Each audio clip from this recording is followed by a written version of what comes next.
The doctor's words sliced through the stillness of the cramped examination room like a knife through butter, and Sarah Whitmore felt her entire world crumble into dust before she could even draw her next breath.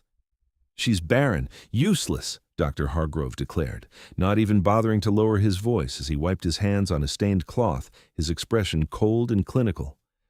5 years married and not a single child to show for it. I've examined enough women in this territory to know a fruitless womb when I see one. Sarah sat frozen on the examination table in the small medical office in Birch Creek, Montana territory, the year 1878 pressing down on her like a physical weight. Her husband Gerald stood near the door, his face transforming from concern to disgust in the span of a heartbeat.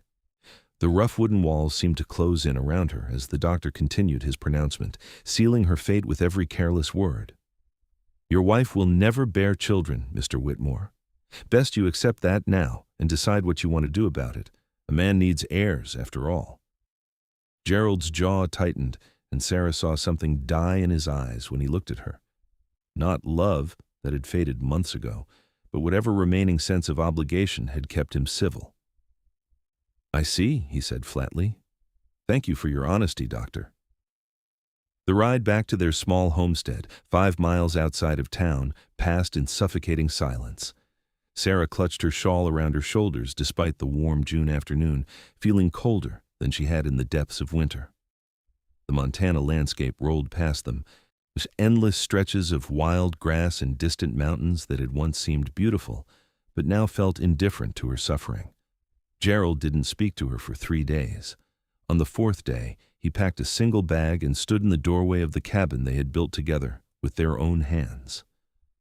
"I'm going to my brother's place in Colorado," he announced. "I'll send for my things later. You can have the cabin and the land.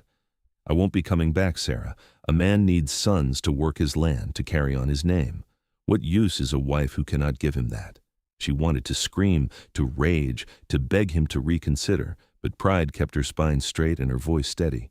"I understand." "Do you?" He laughed bitterly. "I doubt that. You do not understand what it is like to know your line ends with you.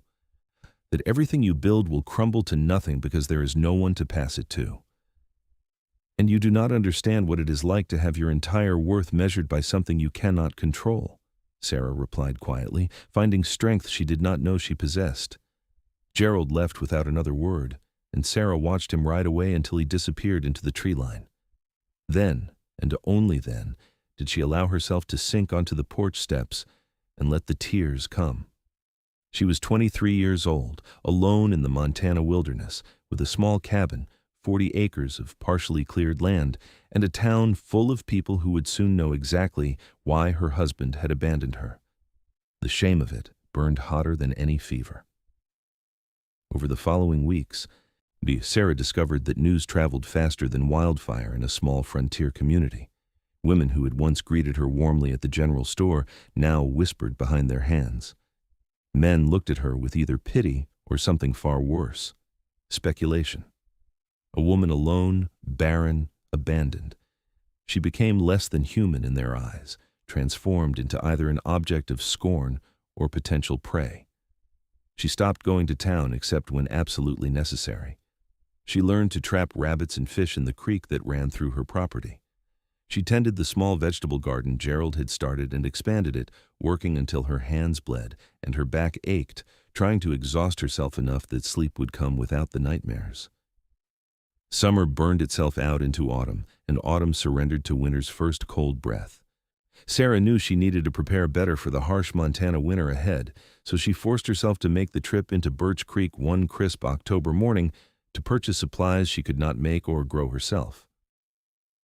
The general store was busy that Saturday, full of ranchers and homesteaders stocking up before the snow set in. Sarah kept her head down, gathering flour, salt, coffee, and ammunition for the old rifle Gerald had left behind.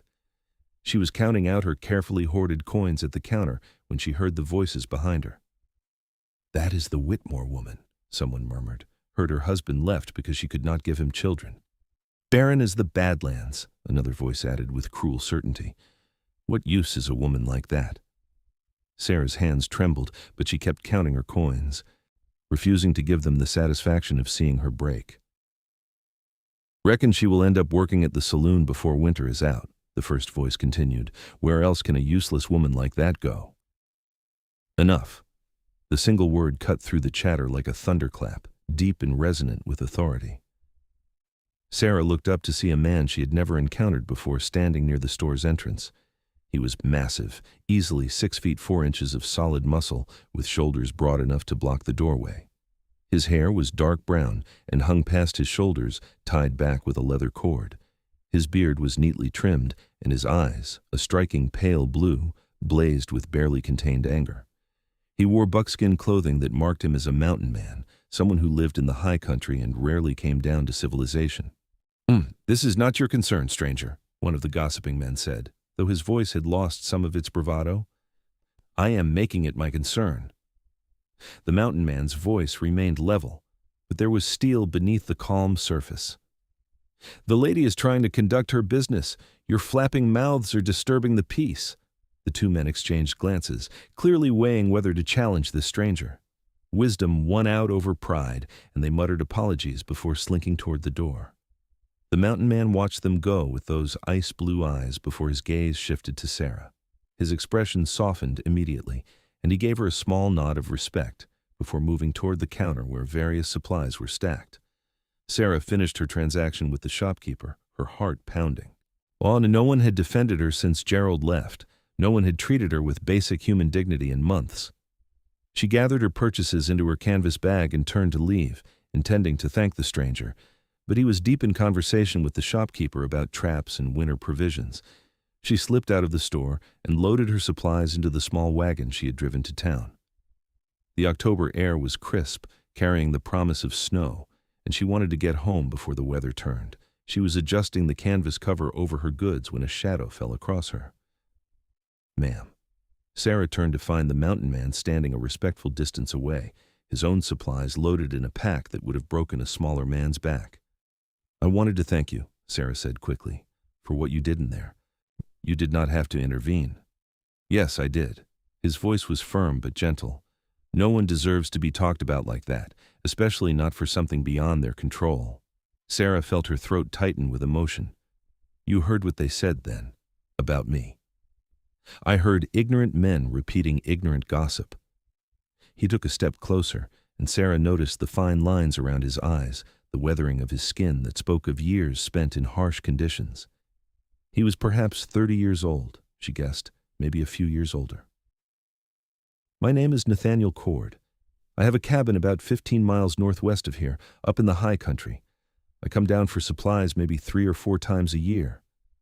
"Sarah Whitmore," she replied, then added with bitter honesty, "though I suppose I should start using my maiden name again. Sarah Brennan."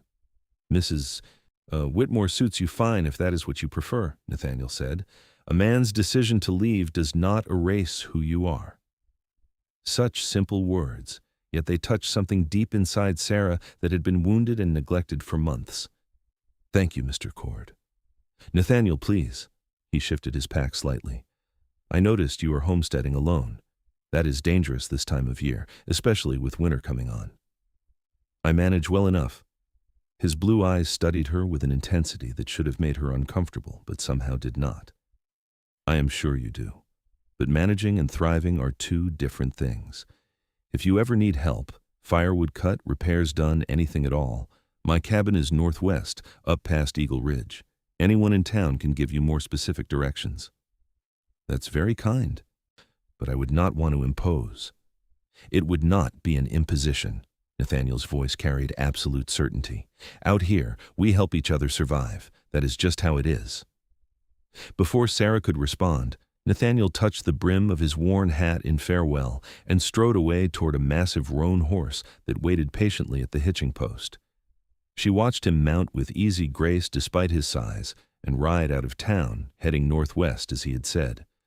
The encounter left Sarah feeling unsettled in a way she could not quite define. Nathaniel Cord had treated her like a person, not a failure or an object of pity. He had defended her without expecting anything in return, and his offer of help had seemed genuine rather than predatory. In her experience, men did not do such things without ulterior motives. The first snow came 2 weeks later, a light dusting that melted by afternoon but served as a warning. Sarah spent her days preparing as best she could, checking the cabin's chinking, stacking firewood, preserving the last of the garden vegetables. She was hauling water from the creek one cold morning when she heard the sound of an axe biting into wood. Her heart jumped into her throat. She had not seen another person since that day in town. Grabbing the rifle from inside the cabin, she moved cautiously toward the sound, which came from the stand of trees on the north side of her property. She found Nathaniel Cord there, his shirt discarded despite the cold, his muscled back and arms glistening with sweat as he split logs with powerful, precise swings. A massive pile of firewood already sat stacked nearby, far more than Sarah could have cut in a week of hard work.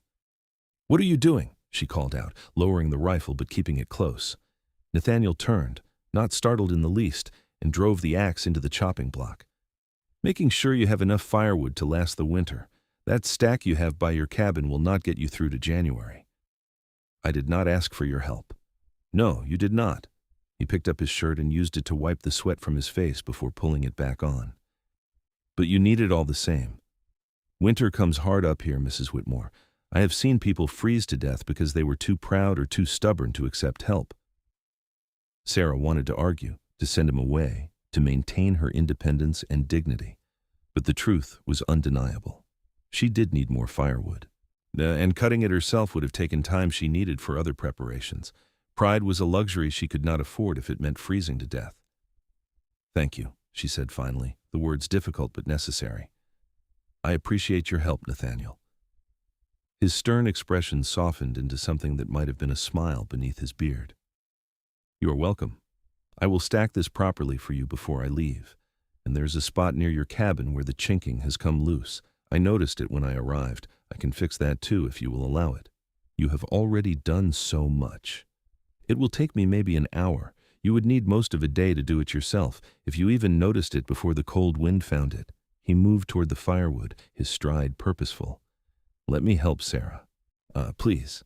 The use of her first name should have been presumptuous, but somehow it felt natural, comfortable even. "All right, but at least let me make you a meal.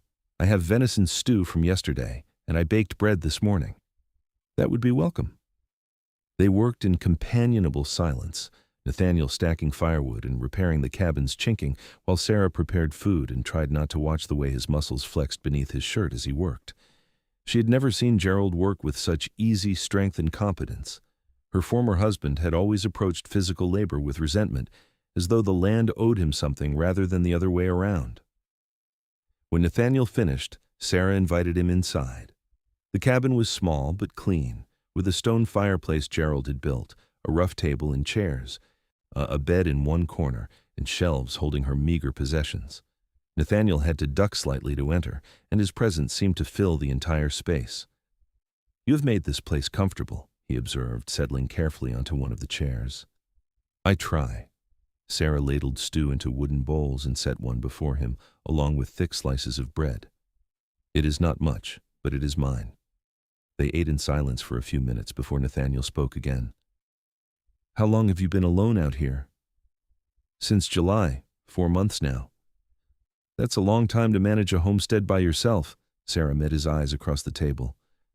"I did not have much choice in the matter." "No, I suppose you did not."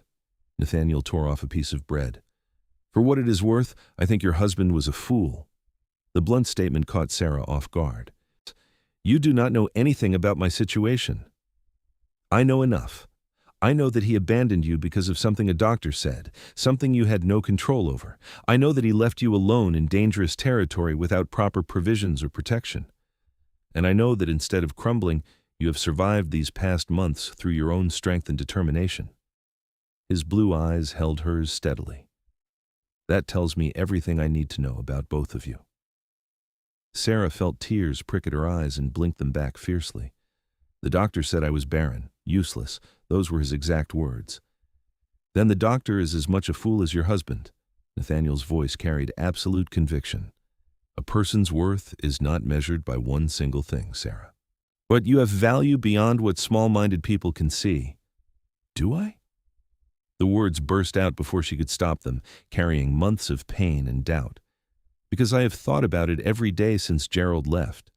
Thought about how I failed as a wife, how I could not give him the one thing he wanted most. Maybe the doctor was right. Maybe I am useless. Nathaniel set down his spoon carefully, his expression turning fierce. Now you listen to me, Sarah Brennan. You are not useless. You are not a failure. You are a strong, capable woman who has survived something that would have broken most people. You have kept yourself fed and sheltered through your own hard work. You have maintained your dignity in the face of cruelty and gossip. That takes more strength than bearing a dozen children. His passion startled her, and she found herself unable to look away from his intense gaze. Why do you care? You do not even know me. Because I know what it is like to be judged for something beyond your control. Nathaniel's voice softened, and some of the fierceness faded from his expression. I grew up in Philadelphia, the son of a wealthy merchant. I was supposed to take over the family business, marry well, produce heirs, live the life my father had planned for me. But I could not do it, Sarah. That life was suffocating me, killing me slowly from the inside. So I left. Came west 15 years ago and never looked back. Your family must have been devastated. My father disowned me, told everyone I was dead rather than admit his son had chosen to live like a savage in the wilderness. Nathaniel's laugh held no humor. According to him, I was useless because I would not conform to what he wanted me to be. But out here, I have found peace, purpose, a life that actually means something to me. Sarah absorbed this information, seeing Nathaniel Cord in a new light. Do you ever regret it, leaving everything behind? Not once, not for a single moment. His eyes held hers. Sometimes the life we are told we should want is not the life we actually need. And sometimes the things others call weaknesses or failures are actually our greatest strengths. They talked until the shadows grew long and Nathaniel reluctantly announced he needed to head back to his cabin before full dark. Sarah walked him outside, where his massive roan horse waited patiently. Thank you again, Sarah said, for the firewood, for the repairs, for everything. I will come back in a few weeks to check on you, Nathaniel said as he mounted. Make sure you are prepared for the deep winter. You do not have to do that. I know. He gathered the reins, looking down at her from his considerable height. But I'm going to anyway. He rode off into the gathering dusk, and Sarah stood watching long after he disappeared from sight. Something had shifted inside her during their conversation, some small seed of hope taking root in the barren soil of her wounded heart. The weeks that followed fell into an unexpected pattern. Nathaniel appeared every 10 days or so, always bringing something useful, fresh meat from his hunting, extra pelts for warmth, news from town on his supply runs. He never stayed long, never presumed upon her hospitality, but his visits became the bright spots in Sarah's increasingly isolated existence. During one visit in late November, a storm blew in faster than expected, and Sarah insisted Nathaniel stay rather than risk the dangerous ride back to his cabin in near-blizzard conditions. He slept by the fireplace while she took the bed, and in the morning they cooked breakfast together as the storm continued to rage outside. Tell me about your life in the high country, Sarah asked as they ate. What is it like up there? Nathaniel's expression softened, the way it always did when he spoke of his mountain home.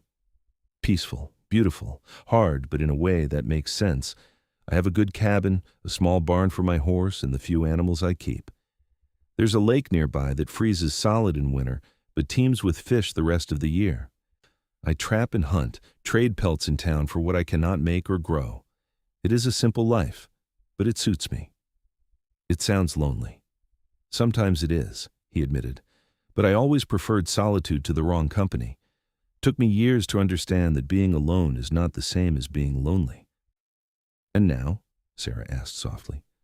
Are you lonely now? His blue eyes met hers with an intensity that made her breath catch. Less so recently.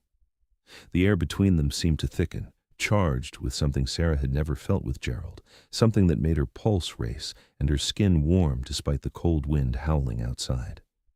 Nathaniel looked away first, breaking the moment, but Sarah could not shake the feeling that something fundamental had just shifted between them. The storm cleared by afternoon, and Nathaniel prepared to leave. At the door, he paused, his hand on the frame, his back to her. "Sarah, I need to say something." "What is it?" He turned to face her, and the vulnerability in his expression made her heart ache.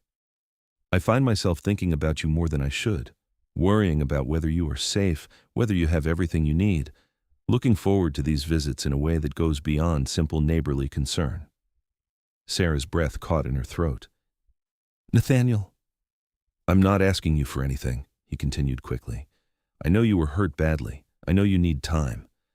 I just wanted you to know that to me, you are far from useless.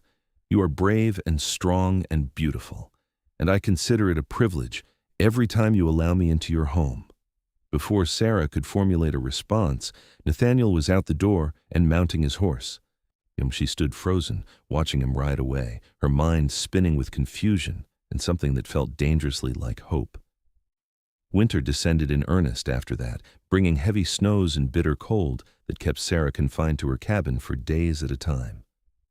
She found herself thinking constantly about Nathaniel's confession, examining her own feelings with the honesty she had avoided for months. The truth was undeniable. She cared for him, more than cared.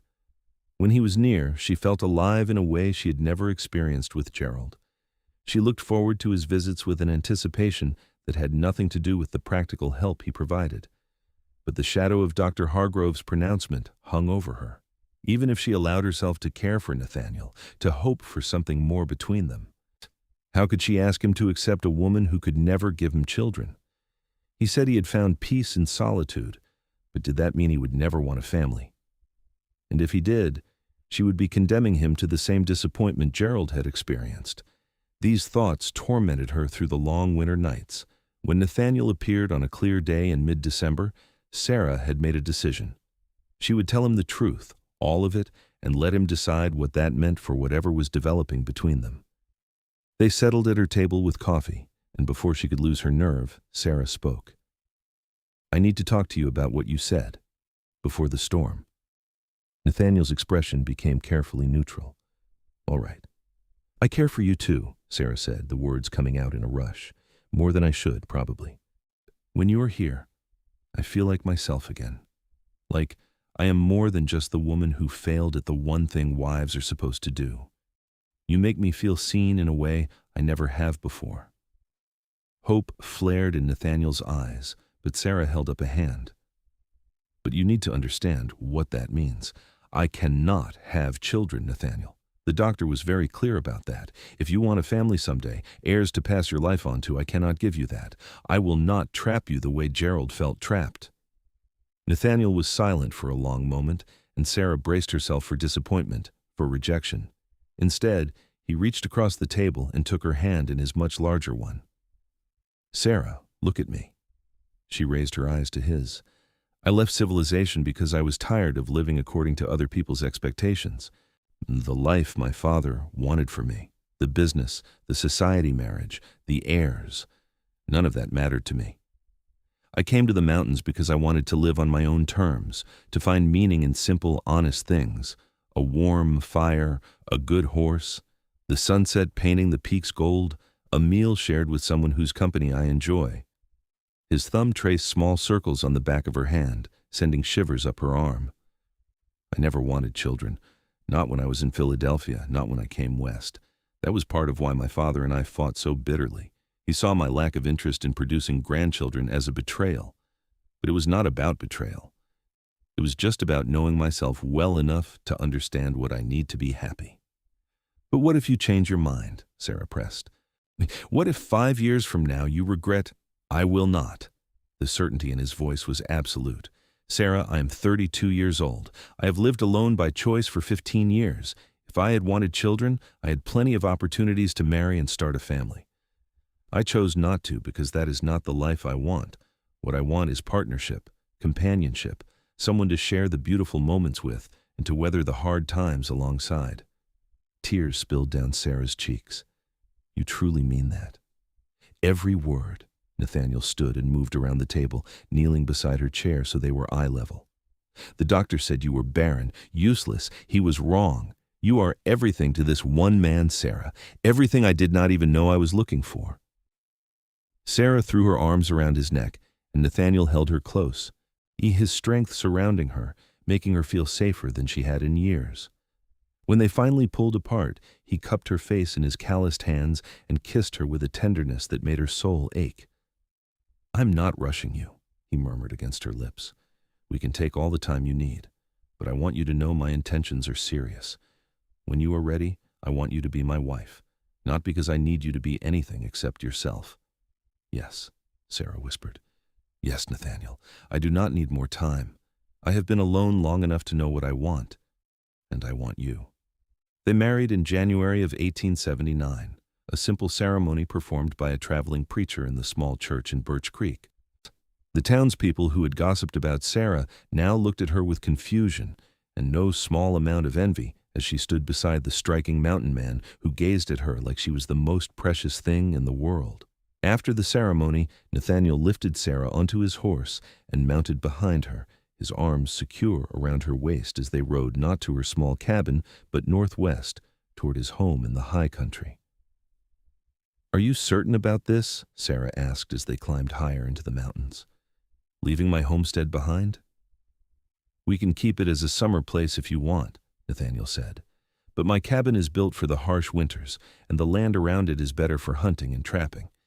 Besides, I've spent 15 years making it comfortable. I want to share it with you." When they arrived as the sun was setting, Sarah understood what he meant. Nathaniel's cabin was larger than hers, built with expert craftsmanship and positioned to take advantage of the stunning views. Inside, she found not rough bachelor quarters, but a real home. Sturdy furniture, a stone fireplace big enough to heat the entire space, shelves lined with books, windows that let in the light, and a large bed covered in thick furs. "It is beautiful," Sarah breathed.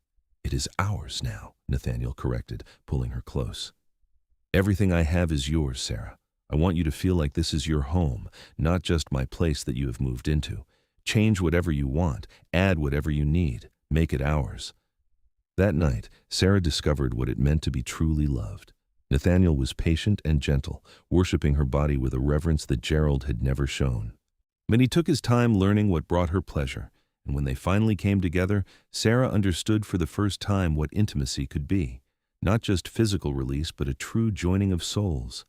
Afterward, as they lay tangled together beneath the furs, Nathaniel traced lazy patterns on her skin. "Are you happy?" he asked. "Happier than I ever thought possible." Sarah turned in his arms to face him. "I spent months thinking my life was over, that I had no value, no future.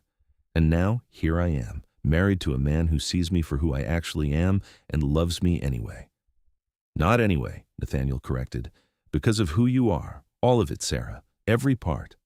Spring came to the high country slowly, the snow melting in gradual stages to reveal wildflowers and new grass. Sarah thrived in her new life, on discovering that she loved the solitude of the mountains as much as Nathaniel did. She learned to help with the trapping, to identify animal tracks, to read the weather signs. She expanded the garden plot near the cabin, planted herbs, and began smoking and preserving meat the way Nathaniel had taught her.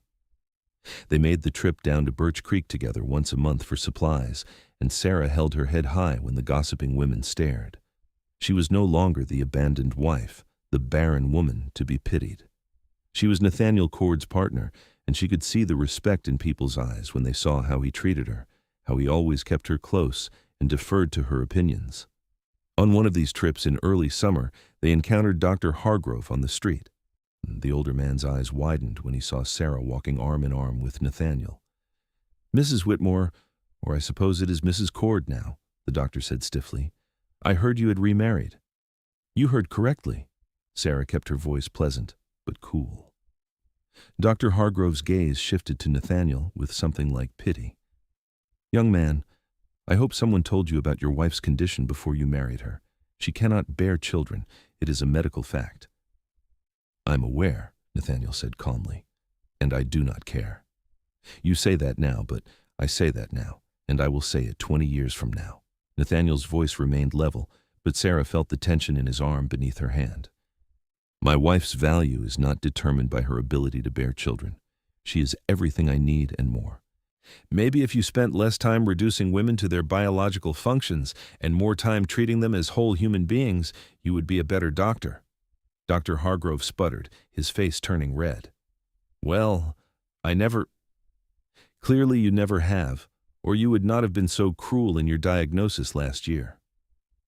Nathaniel guided Sarah around the doctor and continued down the street, leaving the man staring after them in shock. Once they were out of earshot, Sarah started laughing, a joyous sound she would not have thought herself capable of a year ago. Did you see his face? I did, Nathaniel grinned. Pompous fool. I have met army mules with more sense and compassion. Thank you, Sarah said softly, for defending me, for loving me. Always, he kissed her forehead. You are everything to this one man, Sarah. I'll never forget that. The first year of their marriage passed in a blur of happiness. Sarah had never imagined life could be so fulfilling, so rich with simple pleasures. She and Nathaniel worked together during the days and held each other through the nights.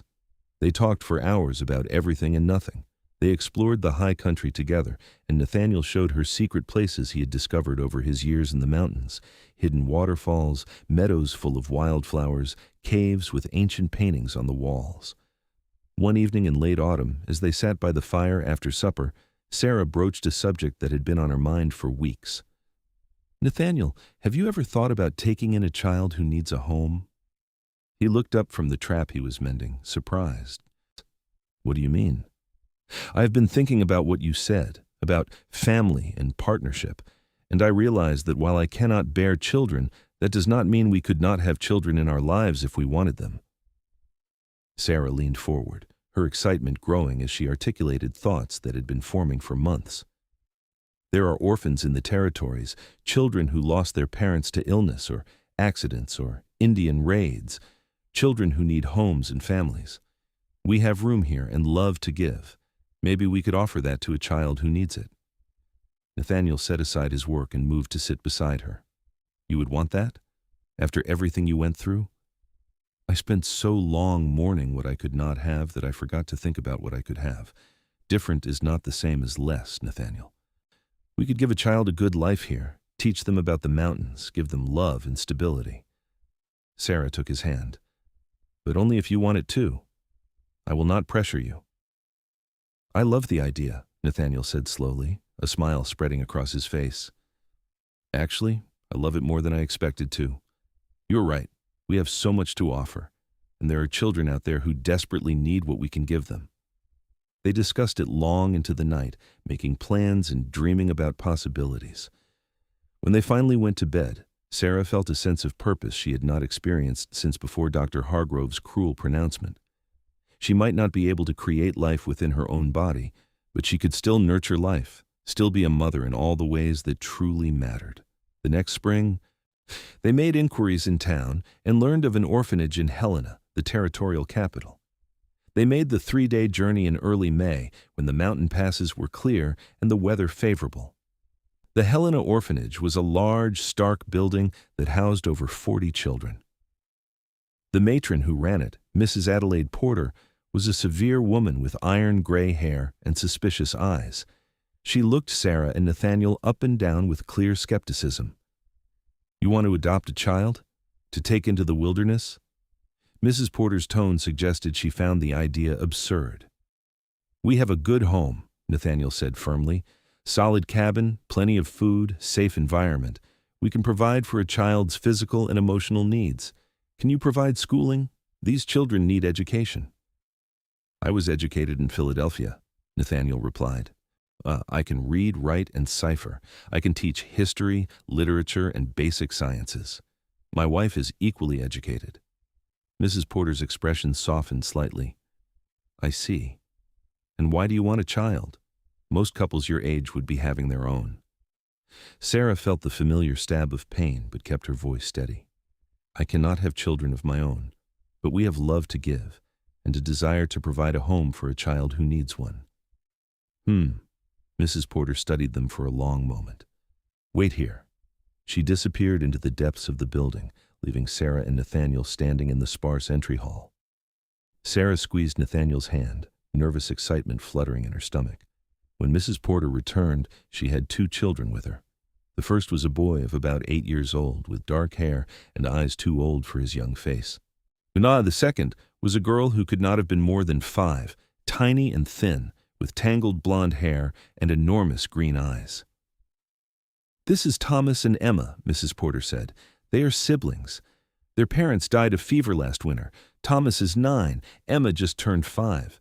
They have been here since January, and they have been difficult to place because most families only want one child, and Thomas refuses to be separated from his sister." Sarah's heart clenched as she looked at the 2 children. Thomas stood protectively in front of Emma, one hand on her shoulder, his expression wary and defiant. Emma peered around her brother, clutching a ragged cloth doll, her small face pinched with hunger and grief. "Hello, Thomas." "Hello, Emma," Sarah said gently, kneeling down to be at their level. "My name is Sarah, and this is my husband, Nathaniel. We live in the mountains, and we have been hoping to find children who might like to come live with us." "Both of us?" Thomas asked suspiciously. "Together?" "Both of you together," Nathaniel confirmed, also kneeling. "We would never separate siblings. Family is too important." Something flickered in Thomas's eyes, hope quickly suppressed. "Why do you want us? Nobody else does." "Because we have a good life and we want to share it," Sarah said simply. "We have a warm cabin, plenty of food, animals, a beautiful place to explore.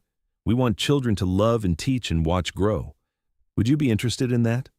Emma whispered something to Thomas, who nodded and translated. "She does not talk much since Mama and Papa died. She wants to know if you have a dog." Sarah smiled. "We do not have a dog yet, but we could get one.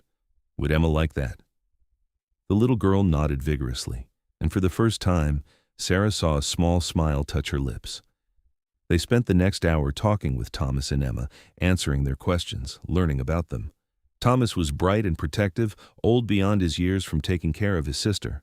Emma was quiet but observant, and Sarah noticed how she watched everything with those big green eyes, missing nothing. Finally, Mrs. Porter cleared her throat. "Children, why do not you go back to the playroom while I talk to Mr. and Mrs. Cord?" Once the children were gone, Mrs. Porter fixed Sarah and Nathaniel with a stern look. "They are good children, but they have been through trauma. Emma has not spoken more than a few words since her parents died. And Thomas has gotten into fights with the other boys, always defending his sister. They will need patience and understanding." "They will have it," Sarah promised. "We understand what it is like to be hurt, to need time to heal. We can give them that." Mrs. Porter nodded slowly. "Then if you are certain, I will begin the paperwork. You can take them with you tomorrow morning." The next day, Sarah and Nathaniel packed Thomas and Emma into the wagon they had brought, along with the few possessions the children had. Emma clutched her doll and stared at everything with wide eyes. Thomas sat rigid, clearly trying not to hope too much in case this new situation fell apart. The journey back to the high country took longer with the children, but Sarah used the time to begin building trust. She told them stories about the cabin, about the animals they would see, about the mountains. Nathaniel showed Thomas how to identify different types of trees and animal tracks. Emma stayed mostly silent, but Sarah noticed her leaning closer to listen. When they finally arrived at the cabin, Sarah watched the children's faces carefully. Thomas's eyes widened as he took in the solid structure, the barn, the beautiful surroundings. Emma pointed at something, and Sarah followed her gaze to see a deer grazing in the meadow below the cabin. "Welcome home," Nathaniel said, lifting Emma down from the wagon. "What do you think?" Thomas's reserve finally cracked, and tears streamed down his face.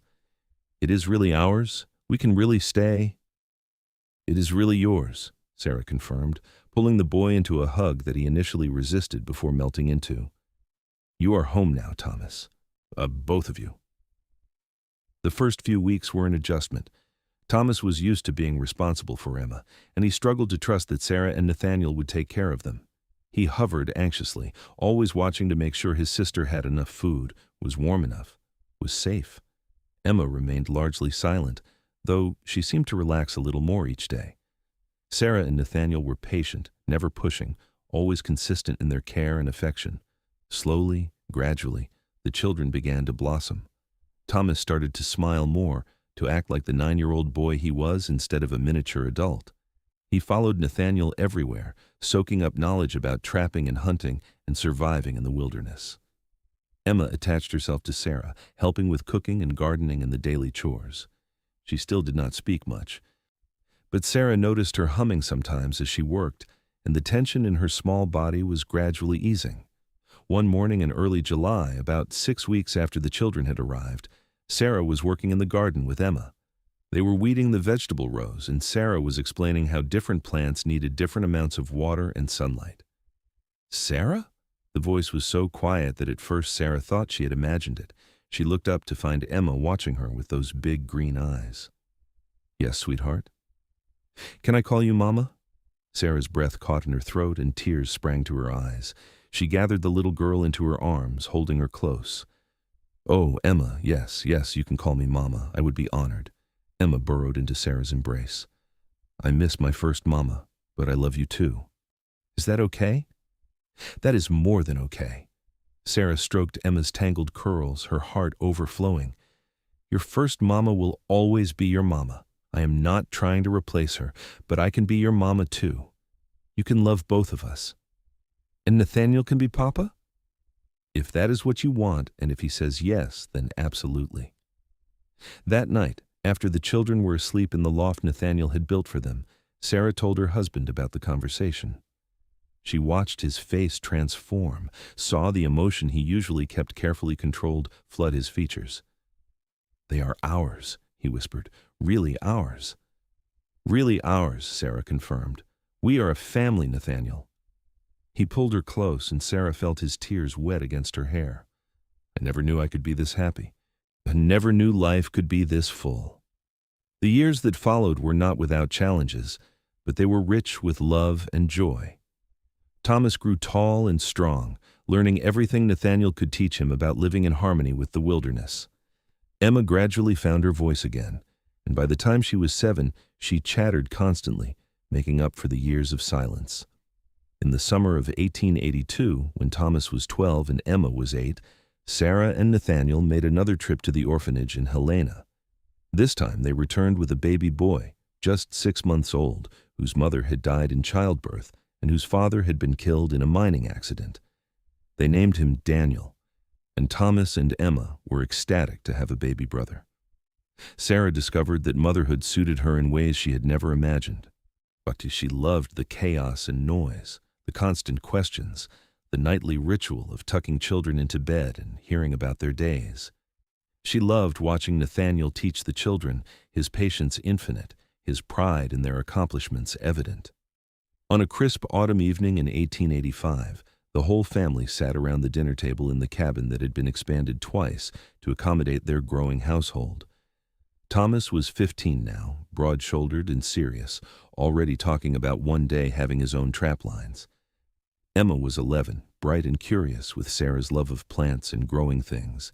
Daniel was 3, a bundle of energy who kept everyone laughing with his antics. "Tell us the story again," Emma pleaded, "about how you and Papa met." Sarah smiled, exchanging a glance with Nathaniel across the table. "You've heard that story 100 times." "But I love it," Emma insisted. "Please." So Sarah told the story once more, about the cruel gossip in the general store, about the mountain man who had defended her, about firewood and repairs and a growing friendship that had transformed into love. She told them about Dr. Hargrove's pronouncement and Nathaniel's response, and she did not shy away from the pain of those early days. "But here's the important part," Sarah said, looking at each of her children in turn. "That doctor said I was barren, useless. He was wrong about the second part. I could not have children the way some women do, but that does not make me any less of a mother. And it does not make you any less my children." "Because family is not just about blood," Thomas said, repeating the lesson they had learned 100 times. "Exactly." Nathaniel reached across the table to take Sarah's hand. "Family is about love and choice and commitment. Your mother is everything to this one man, and you 3 are everything to both of us." "Even when I break things?" Daniel asked, his little face worried. Everyone laughed, and Sarah scooped the boy into her lap. "Even when you break things, my darling, even when you are naughty or difficult or test our patience, we love you always, no matter what." Later, after the children were in bed, Sarah and Nathaniel stood on the porch of their cabin, looking out at the mountains silhouetted against the star-filled sky. Nathaniel's arm was around her shoulders, and Sarah leaned into his solid warmth. "Do you ever regret it?" she asked quietly. "Keh," taking on a broken woman and all the complications that came with her? Nathaniel turned her to face him, his hands gentle on her shoulders. Sarah Cord, you listen to me. You were never broken. You were wounded, hurt by people who should have treated you better. But you were never broken, because broken things cannot grow and change and become even stronger than before. And that is what you did. We did, Sarah corrected. I could not have done it without you. And I would have stayed alone in these mountains, never knowing what I was missing, if you had not come into my life. He kissed her softly. You are everything to me, Sarah. Everything. The doctor called you useless, but you are useful in 1,000 ways that ignorant man could never measure. You are my partner, my love, the mother of our children, the keeper of our home, the person who makes every single day better just by being in it. Sarah felt tears slide down her cheeks, but they were happy tears, tears of joy and gratitude for this life she had built from the ashes of her first marriage. I love you, Nathaniel Cord, and I love you, Sarah Cord, forever and always. The years continued to roll by, marked by the changing seasons and the milestones of their children's lives. Thomas became a man, staying in the high country and building his own cabin just a few miles from theirs. He married a teacher from Birch Creek, a practical woman named Catherine, who loved the mountains as much as he did, and they gave Sarah and Nathaniel their first grandchildren. Emma developed a passion for medicine and healing, learning everything she could from books and from the tribal healers in the area. She eventually became the closest thing the scattered mountain community had to a doctor, traveling between homesteads and treating everything from broken bones to difficult births. She never married, declaring she was too busy and too independent for a husband, and Sarah respected her daughter's choice, knowing better than most that a woman's worth was not defined by whether or not she had a man. Daniel grew up wild and free, a child of the mountains through and through. He became a guide, leading hunting parties and wealthy tourists through the high country, regaling them with stories and keeping them safe. He married young, at 20, to a Blackfoot woman named Morning Dove, who taught them all a deeper respect for the land and its original inhabitants. Sarah and Nathaniel aged gracefully, their hair turning silver, and their bodies moving a little slower, but their love as strong as ever. They spent their later years watching their grandchildren play in the meadow where Sarah had once gathered herbs, teaching the new generation the same lessons they had learned and lived. On a warm summer evening in 1902, Sarah and Nathaniel celebrated their 43rd wedding anniversary. Their cabin was full of family, children, grandchildren, even a few great-grandchildren. The noise and chaos were tremendous, and Sarah loved every minute of it. As the sun set and the family gradually dispersed to their own homes, Sarah and Nathaniel found themselves alone again, sitting on the porch they had sat on thousands of times before. 43 years, Sarah marveled. Sometimes it feels like yesterday, and sometimes it feels like we have been together forever. Both, Nathaniel said, his hand finding hers with the ease of long practice. It is both. Sarah leaned her head on his shoulder, feeling the solid strength that had never wavered in all their years together. She thought about the frightened, broken woman she had been that day in Dr. Hargrove's office, and she barely recognized herself in that memory. Do you remember what you said to me that day you proposed? Sarah asked. You said I was everything to this one man. I remember. And it was true then, just as it is true now. You saved me, Nathaniel. You saw value in me when I could not see it in myself. No, Nathaniel's voice was firm. You saved yourself, Sarah. You survived when most people would have given up. You built a life from nothing. You opened your heart to love again even though you had been hurt. I just had the good fortune to be there when you needed someone to see you clearly. Sarah smiled, knowing they could debate this point forever and never agree. Perhaps the truth was somewhere in the middle. They had saved each other, two wounded souls who had found healing and hope in an unexpected partnership. I am glad the doctor was wrong, Sarah said softly. Not about me being barren, he was right about that, but about me being useless. I have lived a useful life, Nathaniel, a meaningful one. I have loved and been loved. I have raised children and tended a home and helped build a community. That is not useless. No, my love, that is everything. They sat in comfortable silence as the stars emerged one by one. The same stars that had shone down on them through decades of joy and sorrow, triumph and hardship. The mountains stood eternal around them, witness to the life they had built together. Sarah thought about all the women who would come after her, women who would be told they were not enough because they could not bear children, or because they did not fit someone else's narrow definition of what a woman should be. She hoped their stories would have happy endings too. She hoped they would find their own Nathaniels, or better yet, that they would find the strength to see their own worth, regardless of whether anyone else validated it. But mostly, Sarah just felt grateful. Grateful for the unexpected turns that had brought her to this place, this man, this life. Grateful for the pain that had taught her resilience, Barren for the love that had taught her joy. Grateful for every single moment, the difficult ones and the beautiful ones, because all of them together had created something extraordinary. "What are you thinking about?" Nathaniel asked, his voice warm in the darkness. "Everything," Sarah replied, "and how perfect it all is." Nathaniel pulled her closer, and Sarah closed her eyes, feeling completely at peace. She had been called barren and useless by a man who could not see past his own limited understanding. But she had become a mother, a wife, a healer, a teacher, a pillar of her community. She had loved and been loved beyond measure. The doctor had been wrong, so very, very wrong. And Sarah had spent 43 beautiful years proving it. As the night deepened and the temperature dropped, Sarah and Nathaniel finally went inside to the warmth of their home. They moved through the evening routine with the comfort of long familiarity, banking the fire, checking the locks, preparing for bed. In the large bed that had held them for so many years, they lay together as they always did, Nathaniel's arm around Sarah, her head on his chest, their bodies fitting together like two pieces of a puzzle. "I love you," Sarah whispered into the darkness. "I love you more," Nathaniel replied, his voice already drowsy. "Impossible," Sarah murmured, smiling against his chest. And as sleep claimed them both, Sarah's last conscious thought was one of profound contentment. She had not gotten the life she had planned or expected. She had gotten something infinitely better, a life built on truth and genuine partnership, and on mutual respect and unwavering devotion. A life where her worth was never questioned, where her value was intrinsic and celebrated. She had been told she was useless, but she had proven herself invaluable. Not through bearing children, but through the countless other ways a person could matter, could make a difference, could leave the world better than they found it. And in the end, that was everything. The morning sun crept through the cabin windows, painting golden squares on the worn wooden floor.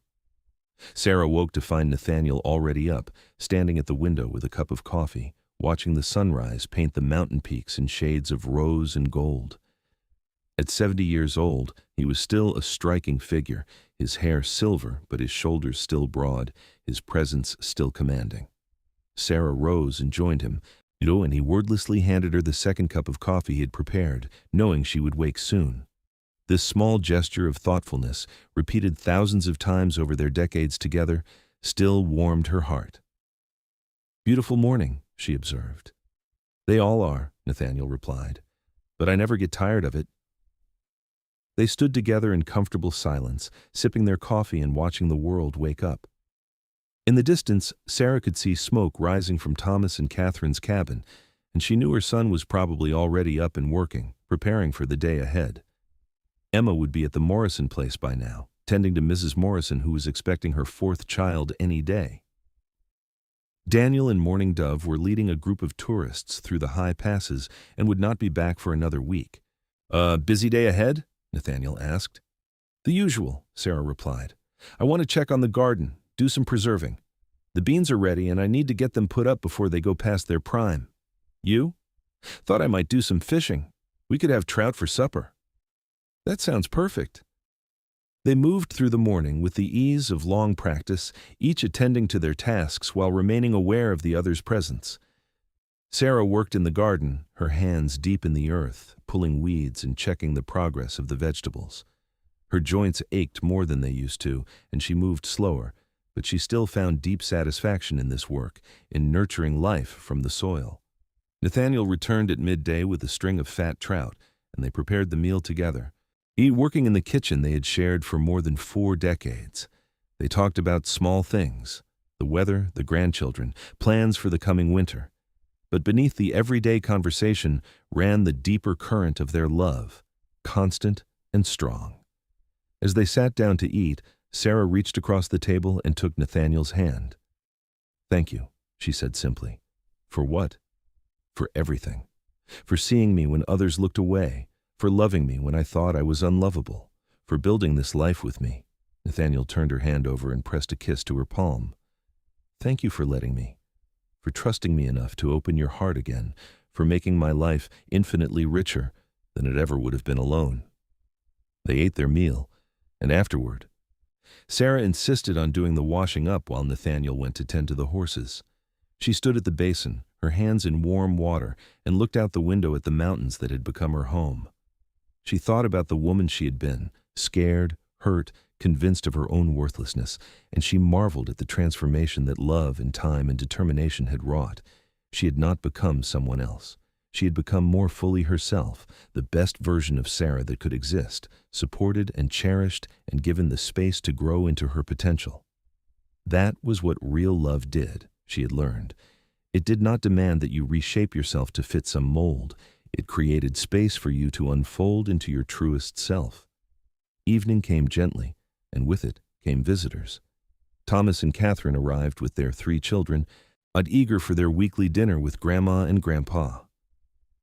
The cabin filled with noise and laughter as the grandchildren ranged in age from 8 to 15, each clamoring for attention, each wanting to tell Sarah and Nathaniel about their week. Sarah fed them all, the way she had fed her own children countless times, and she listened to their stories and admired their small accomplishments. She bandaged a scraped knee and refereed a minor argument and helped the youngest with his reading lesson. All the ordinary tasks of loving a family, all the moments that added up to a life. After dinner, as the adults sat on the porch and the children played in the meadow, Catherine leaned close to Sarah. "I hope Thomas and I can have what you and Nathaniel have," she said quietly. "The way you look at each other. And even after all these years, it gives me hope that love can last." "It can," Sarah assured her, "but it takes work. It takes choosing each other every single day, even when things are hard. It takes forgiveness and patience and the willingness to grow together instead of apart." "Did you always know," Catherine asked, "that he was the one?" Sarah thought about it. "Not at first. At first I just knew he was kind. But over time I learned that he was also brave and patient and willing to see me as a whole person rather than just a collection of parts. That is when I knew, when I realized he loved all of me, not just the convenient pieces." Catherine nodded thoughtfully, and they sat in companionable silence, watching Nathaniel teach the oldest grandson how to properly handle a knife for carving wood. The sight made Sarah's heart swell with love, her husband, patient as ever, passing on his knowledge to the next generation. When Thomas and his family finally left, heading home in the twilight, Sarah and Nathaniel were alone again. They prepared for bed slowly, each movement deliberate and careful. They were getting older, there was no denying it. But Sarah found beauty even in this season of life, in the deepening of their bond, in the accumulation of shared memories. In bed, Nathaniel pulled her close, and Sarah nestled into his embrace. "Do you ever think about what our life would have been like if Gerald had not left?" she asked. "If Dr. Hargrove had never made that pronouncement?" "Sometimes," Nathaniel admitted, "but I cannot regret the path that brought us together, even though I hate that you had to suffer." "I do not regret it either," Sarah said, surprising herself with the truth of it. "The pain was terrible, but it cracked me open in a way that let the light in. It taught me what I was capable of surviving, and it brought me here, to you, to this life. I would not trade that for anything." "You are a remarkable woman," Sarah cooed. "I am just a woman," Sarah replied, "one who learned that her worth was not dependent on someone else's definition of useful." They drifted off to sleep, and Sarah dreamed of the mountains, of the children who had called her mama, of the man who had shown her that love could be gentle and fierce at the same time. She dreamed of a life well lived, full of purpose and meaning and joy. The years continued to pass, each one bringing new challenges and new blessings. It excelled. Sarah and Nathaniel celebrated their 50th anniversary surrounded by children, grandchildren, and great-grandchildren. The cabin was bursting at the seams, and they had to move the celebration outside, setting up tables in the meadow and roasting a pig over an open fire.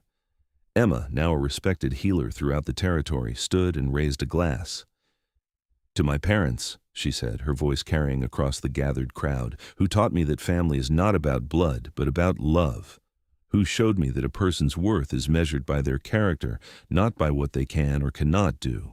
Who built a life of beauty and meaning in these mountains and shared it generously with everyone they met." The crowd raised their glasses, and Sarah felt tears streaming down her face. Nathaniel's arm came around her shoulders. "O solid and sure as always." "We did good," he whispered in her ear. "Look at all this, Sarah. Look at what we built." Sarah looked at the faces surrounding them. Children, grandchildren, great-grandchildren, friends, neighbors. All these lives touched by the love she and Nathaniel had shared. All these people who had been blessed by their decision to open their hearts and their home. "We did very good," she agreed. As the party continued around them, Sarah allowed herself to fully feel the weight of gratitude that pressed on her heart.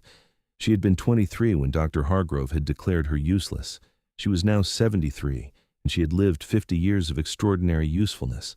She had loved and nurtured and taught and healed. She had built and grown and created. She had mattered.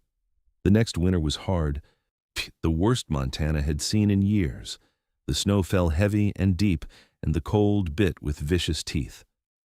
Sarah and Nathaniel stayed close to the cabin, venturing out only when necessary. Thomas came by regularly to check on them, to bring supplies and firewood, to make sure they were managing. "We are fine," Sarah assured him every time. "Stop worrying." But she could see the concern in her son's eyes, the way he looked at his aging parents and tried to calculate how many more winters they had left. She understood. She had looked at her own parents the same way before they had passed, trying to memorize their faces and hold tight to every remaining moment. One night in late January, as a blizzard howled outside and the wind rattled the windows, Nathaniel held Sarah close and said, "I'm not ready." "Ready for what?" "To say goodbye. When the time comes, I'm not ready." Sarah's throat tightened. They had avoided this conversation for years, both of them aware that their time was growing shorter, but reluctant to speak it aloud. "I'm not ready either," she whispered. "But we have had more than most people get, Nathaniel. We have had 50 years of happiness. It is not enough. I want 50 more." "So do I. But whatever time we have left, we will make it count, just like we always have." They held each other through the storm, and when morning came, they were still together, still alive, still grateful for another day. Spring arrived eventually, as it always did, and with it came a softening of the harsh winter's grip. Sarah's 75th birthday fell on a warm day in May, and once again the family gathered. But this celebration was quieter, smaller, each just their immediate children and grandchildren. Sarah sat in her rocking chair on the porch, a quilt tucked around her legs despite the warmth, and watched her family move around her. Emma was helping prepare food. Thomas was repairing a loose board on the porch steps. Daniel was playing with the youngest great-grandchildren in the meadow, and Nathaniel was beside her, always beside her, his hand covering hers. "I have been thinking," Sarah said quietly, "about what I want people to remember." "You have many years left to make memories," Nathaniel protested. "Perhaps, but humor me." Sarah turned to look at him. "I want people to remember that I did not let one doctor's cruel words define me. I want them to remember that I built a life of meaning, even though I could not do the one thing society said I was supposed to do. And I want other women who are told they are not enough to know that there are many ways to be enough." "They will remember," Nathaniel promised. "How could they forget? You are extraordinary, Sarah. You always have been." The birthday celebration was sweet and simple, full of love and laughter. As the sun set and the family prepared to leave, each person came to Sarah to say goodbye. The kisses on her cheek, the whispered, "I love yous," the gentle hugs, all of it filled Sarah's heart to overflowing. When they were finally alone, Sarah and Nathaniel sat together in the gathering darkness, watching the first stars appear. "Thank you," Sarah said softly, "for all of it, for every single day." "The honor was mine," Nathaniel replied. You were everything to this one man, Sarah. Everything. And you were everything to me. They sat together as the night deepened, two souls who had found each other against all odds and had built something beautiful from the ashes of pain and disappointment. They had loved and been loved. They had created family from choice rather than blood. They had proven that worth was not measured by any single criterion, but by the totality of a life lived with intention and heart. The doctor had been wrong, so terribly, completely wrong. And Sarah had spent her entire life proving it, one day at a time, one act of love at a time, one moment of choosing joy over bitterness at a time. As summer arrived and the mountains burst into full bloom, Sarah and Nathaniel continued their daily routines. They moved slower now, their bodies feeling the weight of their years. But they still found joy in the simple things. Morning coffee together, working side by side in the garden, evening conversations on the porch. The comfortable silence of two people who knew each other so completely that words were often unnecessary. On a particularly beautiful day in July, all three of their children came to visit at once, a rare occurrence now that everyone had their own busy lives. The cabin rang with conversation and laughter, and Sarah found herself surrounded by the people she loved most in the world. As she looked around at her family, Sarah felt a profound sense of completion. This was what a life well lived looked like, not perfect, not without pain or struggle, but full of love and purpose and meaning. She had been told she was barren and useless, but she had created abundance from that supposed barrenness. She had mothered children, built a home, nurtured a community, loved a good man, and been loved in return. That night, after everyone had gone home, Sarah lay in bed beside Nathaniel and felt completely at peace. Whatever came next, she was ready. She had lived fully and loved deeply. She had made her mark on the world, not through biological children, but through the countless ways she had touched lives and spread kindness. "I love you," she whispered to Nathaniel in the darkness. "Thank you for seeing me, for loving me, for building this beautiful life with me." "I love you," he replied, his voice thick with emotion. "You are the best thing that ever happened to me, Sarah Cord, the very best thing." And there, in the cabin they had shared for 50 years, in the mountains they both loved, Sarah closed her eyes and drifted off to sleep, wrapped in the arms of the man who had shown her that one person's definition of useless was another person's everything. The summer days continued to roll by, each one precious, each one a gift. Sarah and Nathaniel made the most of every moment, knowing without speaking that their time together was growing short, but there was no fear in it, only gratitude for what they had shared and peace about what lay ahead. And through it all, Sarah carried with her the knowledge that she had triumphed, not over any person or circumstance, but over the cruel voice that had tried to tell her she was not enough. She had proven, through 50 years of living with an open heart and generous spirit, that worth was inherent, not earned. That value was intrinsic, not assigned by others. She had been called useless, but she had become essential, essential to her husband, to her children, to her community, essential in the way that love and kindness and steadfast devotion are always essential. And that, Sarah thought, as she drifted off to sleep in her mountain home, surrounded by evidence of a life well lived, was everything, absolutely everything.